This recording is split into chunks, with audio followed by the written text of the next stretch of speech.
साथीहरु आज म आलु काट्ने तरिका देखाउँदैछु। साथीहरु हामी चाहिँ आलुको चिप्स बनाउन लागेको। यहाँ चाहिँ मेरो मम्मी, यहाँ चाहिँ मेरो हजुरआमा। साथीहरु आज चाहिँ हामी आलुको चिप्स बनाउने तरिका तपाईहरुलाई देखाउँदैछौं। आलुलाई गोल गरी काट्नु होला र आलुलाई तातो पानी उम्लेको पानीलाई उमालेर घाममा सुकाउनु होला। अनि घाममा सुकाउनु होला।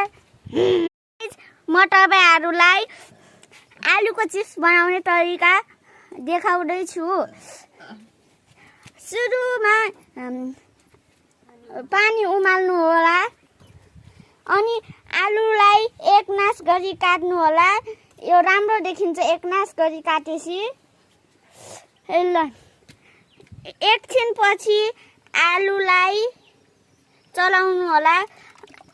हाम्रो आलु यस्तो छ साथीहरु, आलुलाई किनिदिनु होला।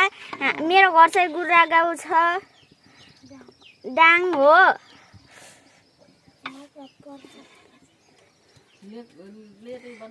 चिप्स पनि खाना आउनु होला साथीहरु। यी चिप्स हाम्रो कति धेरैका छ। यी मेरो आमा हजुरआमा। साथीहरु आज चाहिँ म तपाईहरुलाई आलुको चिप्स बनाउने तरिका देखाउन चाहन्छु। यहाँ चाहिँ मेरो मम्मी यहाँ गोलो गरी आलु काटिरहनु भएको छ। म आलु उमालेको देखाउँदैछु तपाईहरुलाई। आलु चाहिँ हाम्रो घरमा धेरै छ। आलु किनिदिनु होला सबैले। मेरो घर चाहिँ गुरागाउँमा छ। आलुको चिप्स पनि खान आउनु होला। उहाँ चाहिँ मेरो हजुरआमा, यहाँ चाहिँ मेरो फुपू।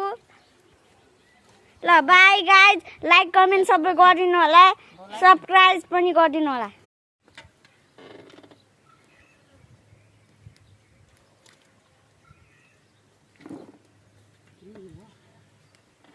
हो रहल